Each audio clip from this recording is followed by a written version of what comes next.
Welcome to Wooden Pulpit Media's YouTube production of the St. Bartholomew's Day Massacre, Part 2, The Marriage Trap. In the first part, we discussed the situation in France and the tensions between the Roman Catholics and the Reformed.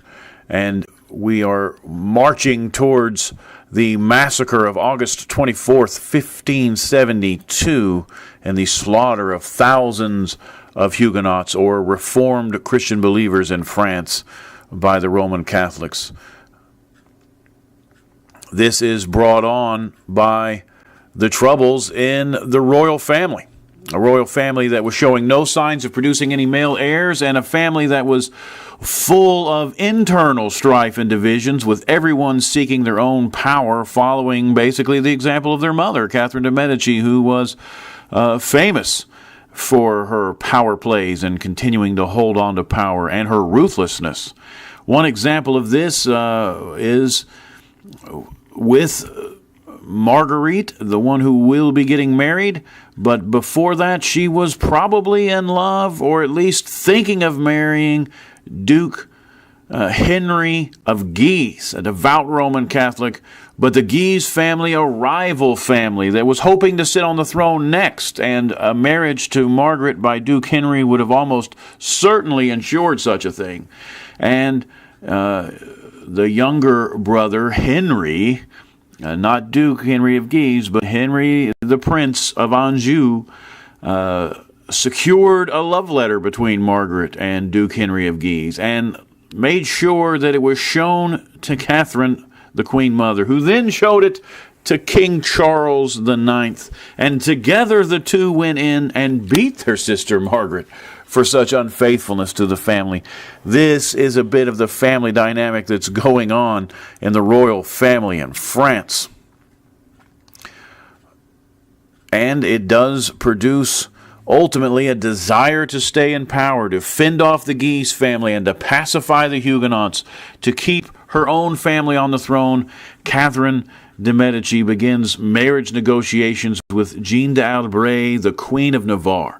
Jeanne, a devout Reformed believer, hoping to raise her son in such a manner as well. He was professing Reformed believer at the time. He was 18 years old, and Marguerite was 18 years old, and she was a renowned beauty throughout France. Henry was enchanted by the idea, not just for his own political prospects, but to have such a beautiful wife. And Jeanne goes to Paris, despite her hatred of Paris. She goes there to negotiate with the Queen Mother about marriage between the two children. And she writes in a letter, "I am being obliged to negotiate quite contrary to my hopes and to their promises." She would write later a letter to her son where she would say, "I told her that those who made the first overtures to us represented the matter very differently, giving the impression that religion would be no problem, and that she," that's Margaret, "had already shown some inclination toward our religion, and that hadn't this not been so, I would not have proceeded thus far." I think she, again Margaret, says what she is told to say. I also believe that what we were told about her alleged inclination to our religion was a trap for us. So she's clearly not a giant fan of this marriage, but her son does desire it. Catherine de' Medici puts pressure on in every way she can. She makes sure that Jeanne does not have unfettered access to Margaret, who is a devout Roman Catholic and is herself not happy about this marriage. She does not wish to go into it. She is against it. She asks her mother, "Please remember that I am a devout Roman Catholic." She does not like Jeanne. She does not like the Reformed religion. But Catherine knows that to keep her family on the throne, this must happen.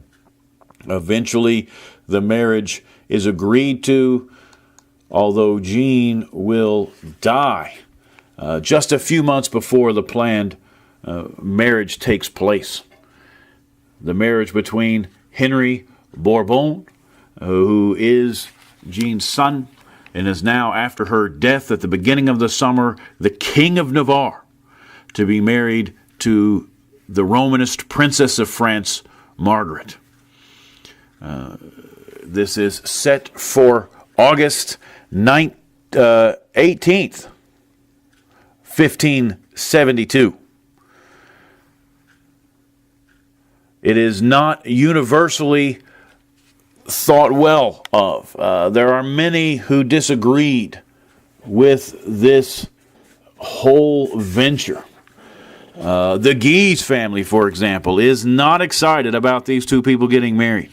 Remember, Henry of Guise still blames the Protestants, and especially Admiral Coligny, for the murder of his father. And when the Huguenots are allowed back into court as part of this process of trying to win Henry over to marry Margaret, Duke Henry of Guise rushes to try to start a duel with Coligny in front of all the people of Paris. Now, he backs down, but ultimately the people of Paris cheer him wildly for doing this. And from the time that this marriage is announced, there are sermons from all the little Roman Catholic priests and pulpits, and especially the one on Easter from Notre Dame, where the priest announces that if the king ordered the admiral killed, it would not be wicked to kill him. This is the atmosphere that this marriage is taking place in. Not all of the Huguenots were in favor of such a marriage. The father of Duke Sully, who would write about the Bartholomew Day Massacre, who would himself be a survivor when he was just a child at the time, and his father wrote, "If the nuptials are celebrated in Paris, the bridal favors will be crimson," predicting betrayal and murder. And in fact, he would then hide out in the Huguenot city of La Rochelle. He wouldn't even stay at his own home during this time because he so expected violence to take place. Nevertheless, on the morning of August 18th, 1572, a recently turned 19-year-old Margaret would come down dressed in a robe, sparkling with gems, a glittering crown, a blue coat, a train that some say was up to 30 feet long, that was carried by her attendants, some of whom were princesses themselves. The royal family all accompanying her and in her wedding party. Her mother, one of the few times that she would not wear black in mourning after the death of her husband were on marriage days. She switched her customary black to a purple, and that was a sign of her mother's approval of such a marriage. However, when it came time for them to be married on the steps of Notre Dame, there was a platform built so that everybody could see, that the masses could watch, and they did. They gathered in the streets of Paris to watch. The cardinal asks Henry of Navarre, "Do you take this woman to be your wife?" And he says, "I do." He asks Margaret, "Do you take this man to be your husband?" And she says, "Nothing." He asks her again, and she says nothing. And then the stories differ. Some say she mutters something that the cardinal just assumes is a yes and continues with the sermon. Some say that the King Charles IX himself went up and forcefully nodded her head, which the cardinal then took as a yes. And the marriage went on. After the marriage was over, in this marriage that was supposed to be such a sign of unity, Margaret went into the Cathedral of Notre Dame with the royal family, with her brother Henry serving as the placeholder for her husband Henry, and they would go in to take the Mass. And the Huguenots would stand around outside on the specially built platform talking and waiting for the Mass to end because they would not go in and participate. Admiral Coligny was part of this wedding party, and he was the target of plotting during this time, of hatred during this time. He was there to support the hopes of a unified France. He was in Paris, hopeful to spend some time with the king, to convince the king of the rightness of his religion, of the need to militarily help the Reformed believers in what eventually will be Belgium, but at this time as part of the Spanish Netherlands, that are the oppression that is taking place there, the persecution that is taking place. He is hoping to be able to lead a French army into the area to relieve his fellow believers. And the ceremonies and the parties that proceeded out of this wedding for the next week, Coligny would reluctantly attend in order to try to find time to press the cause of the fellow believers of the Reformed faith, not just in France, but in the Netherlands as well.